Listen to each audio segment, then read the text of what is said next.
Hi, this is Vamsi Dande. Welcome to Grafix Vidya. Double click చేస్తే ఇక్కడ Illustrator ని open చేసుకోవచ్చు.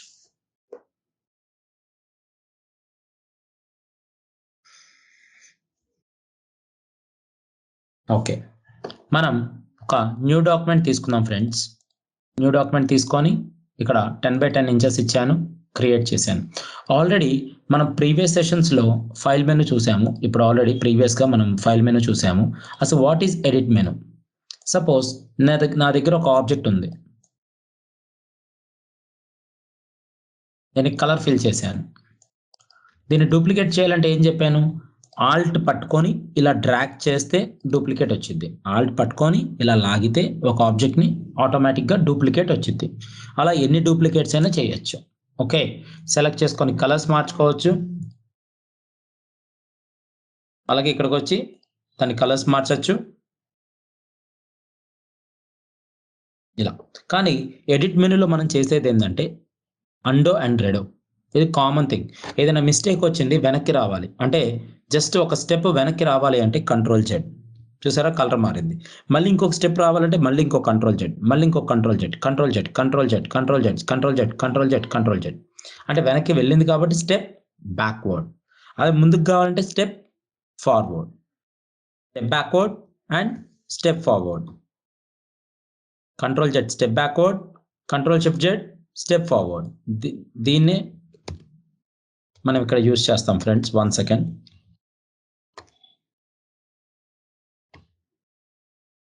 అది ఫైల్ మెనూ కదా, ఇది ఎడిట్ మెనూ అనమాట.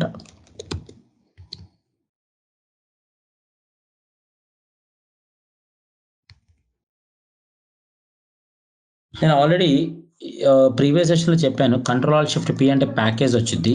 It is nothing but to creating all the font, images, Illustrator saved file in to the route folders. Already మనం class 5 ఫోల్డర్లో మనం ఆటోమేటిక్గా సేవ్ చేసుకున్నాం కదా.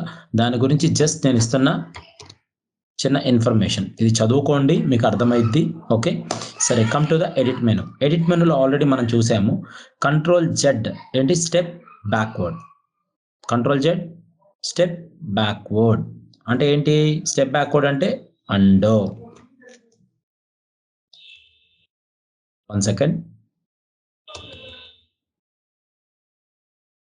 అండో అంటే స్టెప్ బ్యాక్వర్డ్ అంటే అండో. మరి కంట్రోల్ షిఫ్ట్ జెడ్ అంటే స్టెప్ ఫార్వర్డ్. ఏదైనా మిస్టేక్ జరిగితే వెనక్కి రావాలి అంటే కంట్రోల్ జెడ్, అలాగే ముందుకు వెళ్ళాలి అంటే control shift Z. Z Z Z Z Z Z Z ఇలా ప్రెస్ చేసుకోవచ్చు. సార్ ఇది నేను కట్ చేద్దాం అనుకుంటున్నాను. ఇక్కడ ఈ లేయర్ని కట్ చేసి ఇంకొక డాక్యుమెంట్ తీసుకుంటున్నాను. ఇక్కడ నేను ఓన్లీ 15:8 సైజ్ తీసుకున్నాను. ఇక్కడికి వచ్చి దీన్ని కట్ చేస్తున్నా. కంట్రోల్ ఎక్స్ కట్ అంటే కట్ అయింది. ఇక్కడికి వచ్చి కంట్రోల్ వి పేస్ట్ అయింది. మరి సార్ అంటే కట్ అంటే ఏమైంది? ఒరిజినల్లో కట్ అయింది, వేరే డాక్యుమెంట్లో పేస్ట్ అయింది. గుడ్, బాగుంది. కానీ ఇక్కడ నేను కాపీ చేస్తున్నా. కంట్రోల్ సి కాపీ చేసి ఇక్కడ పేస్ట్ చేస్తున్నా. అంటే ఏమవుతుంది? ఇక్కడ కాపీ అంటే ఇక్కడ ఒరిజినల్ దగ్గర ఉంటుంది, డూప్లికేట్ దగ్గర ఉంటుంది. That is the differences between cut, copy, paste. Cut, copy, paste differentiations ఏంటి? మనం కంట్రోల్ సి కట్ అంటే కంట్రోల్ ఎక్స్ కట్ అంటే కట్ అయింది, కంట్రోల్ సి కాపీ అంటే కాపీ అయింది, కంట్రోల్ వి పేస్ట్ అంటే పేస్ట్ అయింది. ఒక డాక్యుమెంట్ ని control X cut, copy, paste. Suppose select చేశాను, control C copy, control shift V paste in place. అదే ప్లేస్లో పేస్ట్ అని చూడండి. ఇక్కడ ఎన్ని ఆబ్జెక్ట్స్ ఉన్నాయి? ఒకటే ఆబ్జెక్ట్ ఉంది ఫ్రెండ్స్. నేను అలా అటు ఇటు మూవ్ చేస్తున్నాను, కానీ ఓన్లీ ఒక ఆబ్జెక్ట్ మాత్రమే కనిపిస్తుంది మౌస్ పాయింటర్తో మూవ్ చేస్తుంటే. మరి దీన్ని సెలెక్ట్ చేసి కంట్రోల్ సి కాపీ చేసి కంట్రోల్ షిఫ్ట్ వి, అప్పుడు ఏమైంది? పేస్ట్ అయింది. అంటే అదే ప్లేస్లో పేస్ట్ అయ్యేదాన్నే మనం ఏమంటాము?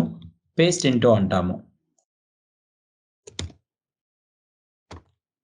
Control Shift paste the object, image or any layer in the same place that called as paste in place.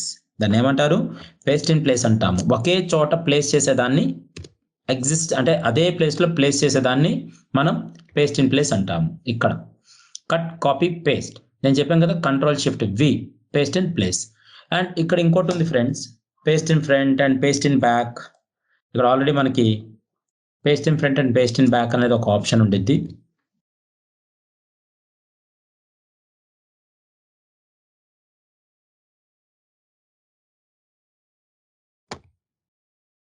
Control C copy చేసి ఇక్కడ కంట్రోల్ ఎఫ్ అంటే మనకి పేస్ట్ ఇన్ ఫ్రంట్ అయింది.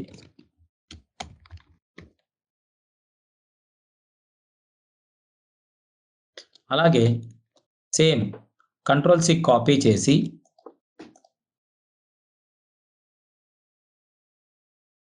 కంట్రోల్ బి అంటే పేస్ట్ ఇన్ బ్యాక్. కానీ దీనికి ఉన్న programme ఏం తెలుసా?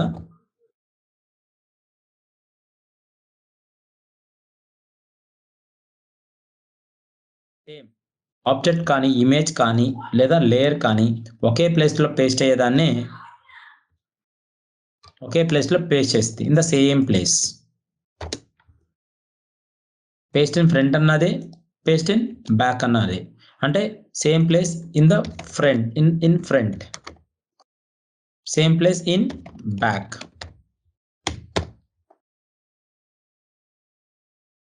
Paste in front and paste in back. Good. Suppose మళ్ళీ ట్రై చేద్దాం ఫ్రెండ్స్. ఇక్కడ మీ ఫ్రంట్ ఏముంది? ఆరెంజ్ ఉంది కదా, ఆరెంజ్ ఉంది. కంట్రోల్ సి కాపీ చేశాను, కంట్రోల్ ఎఫ్ అంటున్నాను. నేను ఎఫ్ ప్రెస్ చేశాను. ఇక్కడ కంట్రోల్ ఎఫ్ ప్రెస్ చేసినప్పుడు మరి ఇది ఫ్రంట్కి వచ్చింది కదా, చూడండి ఫ్రంట్కి వచ్చింది. ఇక్కడ నేను గ్రీన్ పెడుతున్నాను లేదా బ్లూ పెడుతున్నాను. మరి దాని బ్యాక్ సైడ్ ఏముండాలి? ఆరెంజ్ ఉండాలి. ఎందుకంటే పేస్ట్ ఇన్ ఫ్రంట్ అయింది కదా, పేస్ట్ ఇన్ ఫ్రంట్ అయ్యింది కాబట్టి దీనికి నేను సెలెక్ట్ చేసి కలర్ మార్చాను. మరి దీని వెనకాల ఆరెంజ్ ఉండాలి కదా, ఆరెంజ్ ఉంది. ఎందుకంటే బ్యాక్ అలాగే ఉంది. మరి దీన్ని సెలెక్ట్ చేసి కంట్రోల్ సి కంట్రోల్ బి అంటున్నాను. పేస్ట్ ఇన్ బ్యాక్, బ్యాక్ వెళ్ళింది, అది డూప్లికేట్ అయ్యింది. మరి ఫ్రంట్ దాన్ని సెలెక్ట్ చేసి నేను ఆరెంజ్ కానీ గ్రీన్ కానీ ఇస్తున్నాను. మరి నేను గ్రీన్ ఇస్తే దీని వెనకాల ఏముండాలి? నాకు పేస్ట్ ఇన్ బ్యాక్ కదా, blue colour already back and paste అయింది కదా, బ్లూ ఉండాలి. అది సేమ్ ప్లేస్లో పేస్ట్ అయ్యేదాన్నే control C copy, control shift control F paste in front, control B paste in back. Control shift V అన్నా కూడా పేస్ట్ సేమ్ అదే ప్లేస్లో పేస్ట్ అయింది. ఓకే. కానీ ఇక్కడ ఎన్ని ఆర్ట్ బోర్డ్స్ ఉన్నాయి నాకు అది చెప్పండి. ఇక్కడ ఎన్ని ఆర్ట్ బోర్డ్స్ ఉన్నాయి? ఒక ఆర్ట్ బోర్డ్ మాత్రమే ఉంది. నేను విండోస్లోకి వెళ్ళి ఆర్ట్ బోర్డ్ ప్యాలెట్లోకి వెళ్ళాను. నాకు సెలెక్ట్ చేసి 1 2 3 మొత్తం 4 ఆర్ట్ బోర్డ్స్ తీసుకున్నాను. కానీ ఇక్కడ నాకు ఒక లోగో తీసుకున్నాను ఫ్రెండ్స్. ఓపెన్ చేసి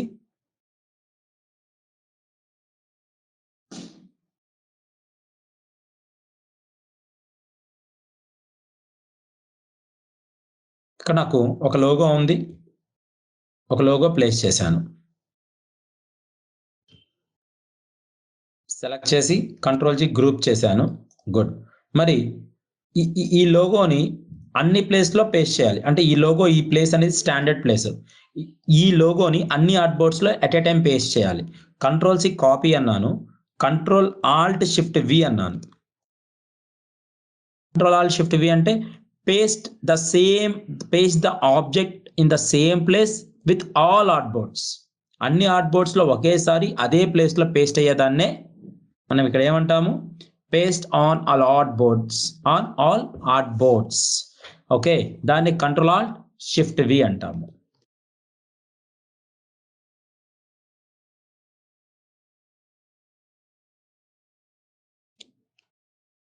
Control Alt Shift V. Paste the object, image or any layer in the same place to all artboards. At single step.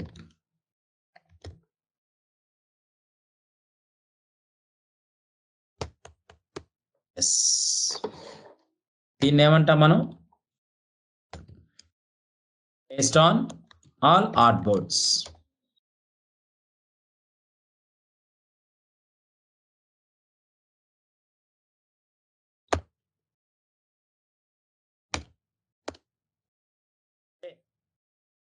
ఒకేసారి ప్లేస్ అయ్యాయి అన్ని.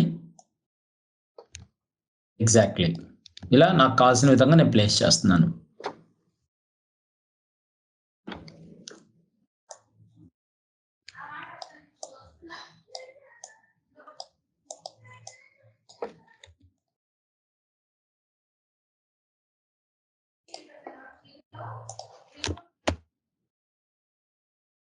ఎడిట్లోకి వచ్చాను. ఇది నేను ఏదైనా ఒక ఆబ్జెక్ట్ని క్లియర్ చేయాలంటే సెలెక్ట్ చేసి ఎడిట్, క్లియర్. క్లియర్ అంటే ఏంటి? డిలీట్ అన్న ఆప్షన్.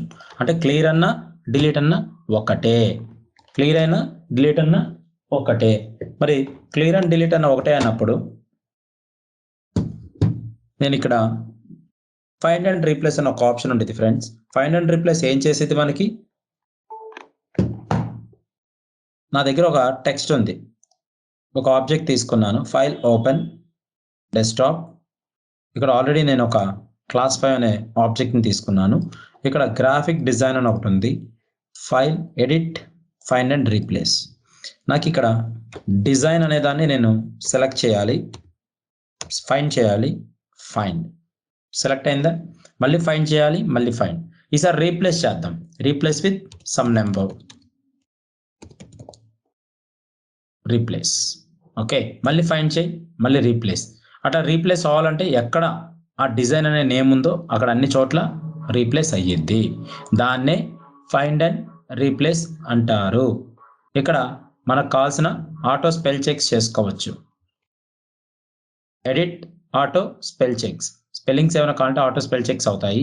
ఇది కంప్లీట్గా కంటెంట్ ఉన్నప్పుడు తీసుకోవాలి ఫ్రెండ్స్. కంటెంట్ అంటే ఎలా ఉండిద్ది సార్ అంటే మనకు కావాల్సిన డేటా, నేను ఏదైనా ఒక బ్రౌచర్ డిజైన్ చేస్తున్నాను అన్నా, లేదా ఏదైనా డేటా ఇలా ఒక టెక్స్ట్ బాక్స్లో ఒక కంటెంట్ ఏదైనా తీసుకున్నాను అంటే మన వెబ్సైట్లో ఇన్ఫర్మేషన్ ఉంటుంది కదా, ఆ టైప్ ఆఫ్ ఇన్ఫర్మేషన్ ఏమైనా తీసుకున్నప్పుడు మనకి ఆటోమేటిక్గా ఇది స్పెల్ చెక్స్ చేసుకునిద్ది ఇలా.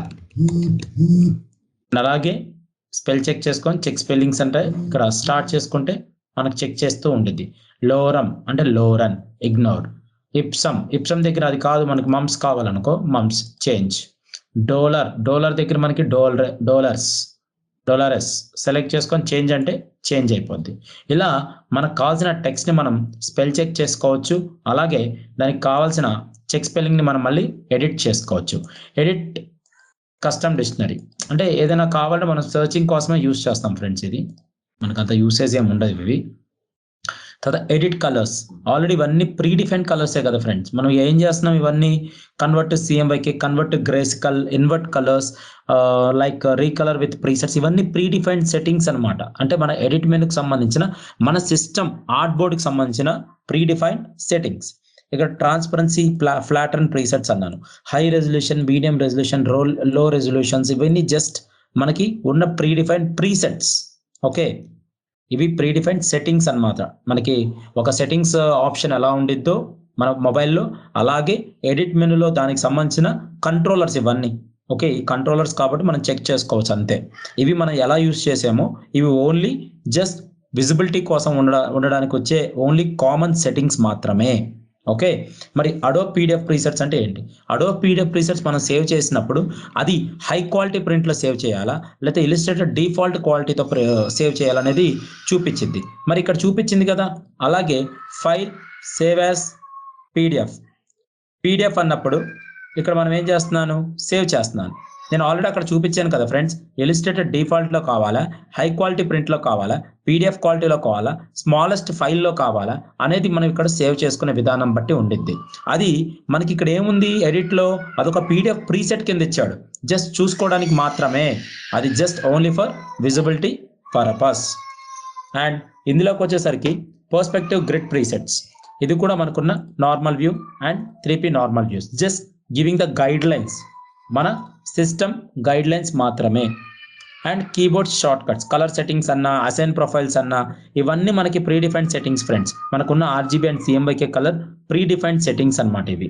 జస్ట్ ఇవి మనం కదిలేయద్దు, ఇక్కడ నుంచి ఇవన్నీ మనకి ప్రీ డిఫైన్డ్ సెట్టింగ్స్ మాత్రమే ఉంటాయి. Okay, and keyboard short cuts మనకి ఇక్కడ ఆల్రెడీ మూవ్ టూల్ అంటే సెలెక్షన్ టూల్ని మూవ్ టూల్ అంటారు. డైరెక్ట్ సెలెక్షన్ టూల్ని ఇక్కడ మనం ఒక్కొక్క నోడ్ని సెలెక్ట్ చేసుకొని అడ్జస్ట్ చేసుకుంటాం కదా, ఇది మనకున్న డైరెక్ట్ సెలెక్షన్ టూల్.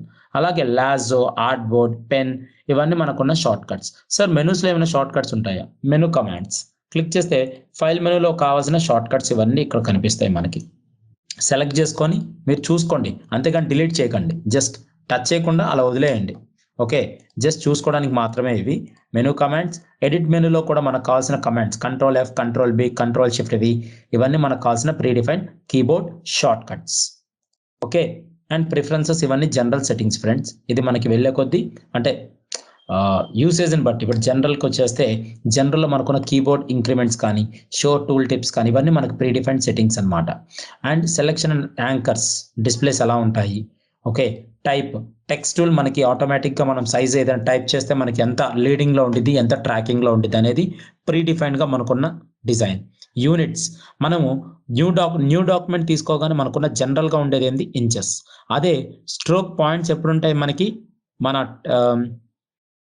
టెక్స్ట్ తీసుకుంటాం కదా, ఈ టైప్ చేయగానే ఇక్కడ టైప్ తీసుకోగానే ఇక్కడ ఏమొస్తాయి మనకి, టెక్స్ట్ సైజుని ఇంక్రీజ్ చేయాలన్నా డిక్రీజ్ చేయాలన్నా ఏం తీసుకుంటాం మనం, పాయింట్స్ తీసుకుంటాం. టైప్ అన్నా కూడా పాయింట్సే. స్ట్రోక్ అంటే కూడా మనకి ఏంటంటే ఒక ఆబ్జెక్ట్ తీసుకుంటే ఆబ్జెక్ట్ చుట్టూరు స్ట్రోక్ పెరిగిద్ది. మీరు గమనిస్తే దానికి బార్డర్ ఇస్తాం కదా, అవుట్లైన్ ఇస్తాం కదా, దాన్ని కూడా మనం ఇవ్వాల్సింది పాయింట్స్లోనే ఇవ్వాలి. And units and grids, guide lines, smart guides, ఇవన్నీ మనము pre defined settings. User interfaces మనకున్న బ్యాక్ సైడ్ కలర్ మోడ్ ఏముంది, బ్యాక్ సైడ్ కలర్ మోడ్ మనకి గ్రే ఉంది, నాకు కంప్లీట్ బ్లాక్ కావాలి, మారిందే. నాకు కంప్లీట్ వైట్ కావాలి, చేంజ్ అయిందే. అగైన్ గ్రే కావాలి, నాకు కావాల్సింది కంప్లీట్గా డార్క్ గ్రే, మీడియం డార్క్ కావాలి, అండ్ ఇది కంప్లీట్ డార్క్ గ్రే కావాలి. నేను ఇక్కడ మీడియం డార్క్ పెట్టాను. ఇవి మనకున్న pre defined settings. Performance pre డిఫైన్డ్గా మనకున్న ఎన్విడియా కార్పొరేషన్, ఇది నాకున్న 2GB గ్రాఫిక్ కార్డ్ అనమాట. జస్ట్ ఇలా చూపిస్తుంది అంతే. File handlings and clip handlings, appearance darks, hyphenations, ఇవన్నీ pre defined settings friends. Okay, మన సందర్భాన్ని బట్టి మనం యూస్ చేస్తుంటాము. Edit menu is nothing but we only work on file and edit మెనూస్లో మీరు వర్క్ చేయాల్సింది ఫైల్లో new, open recent files, close on, save as copy, అలాగే save as template, place, export and document setup, document colour mode. ఇవి తెలుసుకుంటే చాలు friends. అలాగే edit మెనూలో కూడా మీరు తెలుసుకోవాల్సింది కట్ అంటే ఎక్కడ కట్ అవుతుంది, మళ్ళీ దాన్ని పేస్ట్ చేస్తున్నామా, కాపీ అంటే కామన్గా కాపీ అవుతుంది, పేస్ట్ అంటే కామన్గా డూప్లికేట్ అవుతుంది, అంటే పేస్ట్ అవుతుంది. కానీ అదే ప్లేస్లో పేస్ట్ అవ్వాలి అంటే paste in front or paste in back, అలాగే పేస్ట్ ఇన్ ప్లేస్. కానీ నాకు ఏదైనా ఒక ఆబ్జెక్ట్ అదే ప్లేస్లో అన్ని ఆర్ట్బోర్డ్స్లో, అంటే అదే ప్లేస్లో అన్ని ఆర్ట్బోర్డ్స్లో ఒకేసారి నాకు పేస్ట్ అవ్వాలి అంటే సెలెక్ట్ చేసుకొని దాన్ని కాపీ చేసి పేస్ట్ ఆన్ ఆల్ ఆర్ట్బోర్డ్స్ అంటే కంట్రోల్-C, జస్ట్ డిలీట్ చేయండి. ఓకే, 4 ఆర్ట్బోర్డ్స్లో సెలెక్ట్ చేసి కంట్రోల్-C కాపీ అని, Ctrl-Alt-Shift-V అంటే ఆటోమేటిక్గా అదే ప్లేస్లో అన్ని ఆర్ట్బోర్డ్స్లో ఒకేసారి ప్లేస్ అయ్యేదాన్ని పేస్ట్ ఆన్ ఆల్ ఆర్ట్బోర్డ్స్ అంటారు. క్లియర్, ఫైండ్ అండ్ రీప్లేస్, ఇంతవరకు చాలు ఫ్రెండ్స్. ఇంతవరకు చూడండి, ఇవన్నీ మనకి pre defined settings for edit menu. Okay, this is Vamshi Dande as a senior graphic and UI UX designer. Please contact 9030-913 and 914, or please visit our institution in Amirpet, friends. Okay.